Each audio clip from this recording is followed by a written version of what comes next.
செங்கிப்பட்டி காவல் நிலையத்திற்கு செல்ல உதயநிதி சம்மதம் தெரிவித்திருக்கிறார். அண்மை செய்தியாக பார்த்து வருகிறோம். கூடுதல் விவரங்களை வழங்குகிறார் செய்தியாளர் ராஜ்குமார். வணக்கம். இந்த அடுத்த கட்ட நகர்வு எப்படி இருக்கும்?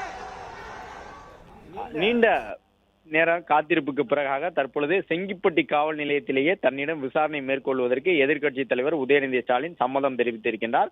திமுகவினுடைய மூத்த நிர்வாகிகள் பலரும் வருகை தந்து தஞ்சை மாவட்ட நிர்வாகிகள் உள்ளிட்டவர்கள் எல்லாம் வருகை தந்து உதயநிதி அவர்களிடம் பேசியிருந்தார்கள். அதன் பிறகு தற்பொழுது சம்மதம் தெரிவித்து காவல் நிலையத்திற்கு உள்ளே சென்றிருக்கின்றார். மிக முக்கியமாக மேலும் பலர் அவரோடு செல்வதற்கு அனுமதிக்கப்பட்டிருக்கின்றார்கள். தனி அறையில் விசாரணை நடைபெற்றாலும் கூட காவல் நிலையத்திற்குள் நிற்பதற்கு டிஆர்பி ராஜா, சேகர் பாபு, ஏவா வேலு, KN நேரு, MRK பன்னீர்செல்வம், அந்த பகுதியை சார்ந்த சட்டமன்ற உறுப்பினர்கள் ஒரு சிலர், தஞ்சாவூர் மாவட்ட நிர்வாகிகள், திமுகவை சார்ந்தவர்கள் என்று பலருக்கும் கூட அனுமதி வழங்கப்பட்டிருக்கின்றது. அவர்கள் எல்லாம் காவல் நிலைய வளாகத்திற்குள் நிற்கின்றார்கள்.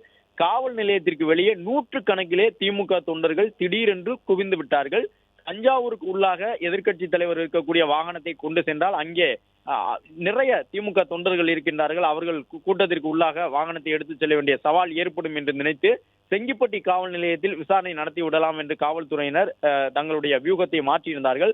ஆனால் செங்கிப்பட்டி காவல் நிலையத்திற்கு முன்பாக ஒரு 5-10 நிமிடங்களுக்குள் நூற்றுக்கணக்கான திமுக தொண்டர்கள் குவிந்து விட்டார்கள். அதன் பிறகு திமுகவை சார்ந்த முன்னணி நிர்வாகிகள் பலரும் உள்ளே சென்று உதயநிதி அவர்களை சந்திப்பதற்கு காவல்துறை அனுமதி வழங்கியிருந்தது. அதன் பிறகாக தற்பொழுது உதயநிதி ஸ்டாலின் இறங்கி வந்து அங்கே இருக்கக்கூடிய திமுக தொண்டர்களை நோக்கி கையசைத்து, நான் உள்ளே சென்று விட்டு பிறகு மீண்டும் உங்களை வந்து பார்க்கின்றேன், அமைதியாக நில்லுங்கள் என்று சொல்லிவிட்டு காவல் நிலையத்திற்குள்ளே எதிர்க்கட்சி தலைவர் உதயநிதி ஸ்டாலின் விசாரணைக்காக செல்லக்கூடிய காட்சியை காணுகின்றோம். ஒரு 5-10 நிமிடங்களிலே நூற்றுக்கணக்கான திமுகவினர் செங்கிப்பட்டி காவல் நிலையத்திற்கு முன்பாக குவிந்திருக்கின்றார்கள். அவர்களை வெளியேற்றுவதற்கான பணியிலே அந்த வளாகத்தை நெருங்கி வந்திருக்கக்கூடிய அவர்களை வளாகத்தை விட்டு தூரமாக நிற்க வைப்பதற்கான முயற்சியிலே காவல்துறையினர் ஈடுபட்டிருக்கின்றார்கள். இப்பொழுது எதிர்க்கட்சி தலைவர் உதயநிதி ஸ்டாலின் உள்ளே சென்றிருக்கின்றார். அவரிடம் விசாரணை நடத்தப்பட இருக்கின்றது.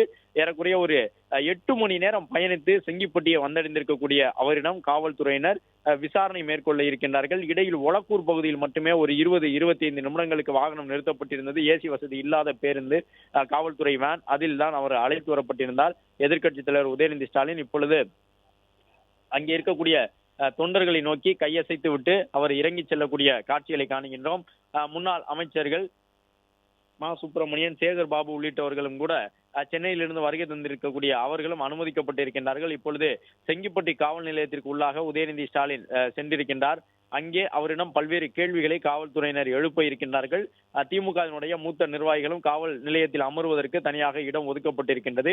தனி அறைக்குள்ளாக அமர வைக்கப்பட்டு உதயநிதி அவர்களிடம் விளக்கம் கேட்கப்படும் என்று எதிர்பார்க்கப்படுகின்றது. தஞ்சை மாவட்ட காவலர்கள் சென்னைக்கு வருகை தந்து உதயநிதியை கைது செய்து அங்கிருந்து கிட்டத்தட்ட 8 மணி நேரம் பயணம் செய்து அழைத்து வந்து செங்கிப்பட்டி காவல் நிலையத்தில் அமர வைத்து தற்பொழுது நேற்றைய தினம் அவர் பேசியதற்கான காரணம் என்ன என்பது தொடர்பான விவரங்களை கேட்டறிந்து வருகின்றார்கள். ஒரு பிளே ஸ்டோர் மற்றும் ஆப் ஸ்டோரில் இருந்து பாலிமர் செயலியை QR கோடு மூலம் பதிவிறக்கம் செய்யுங்கள்.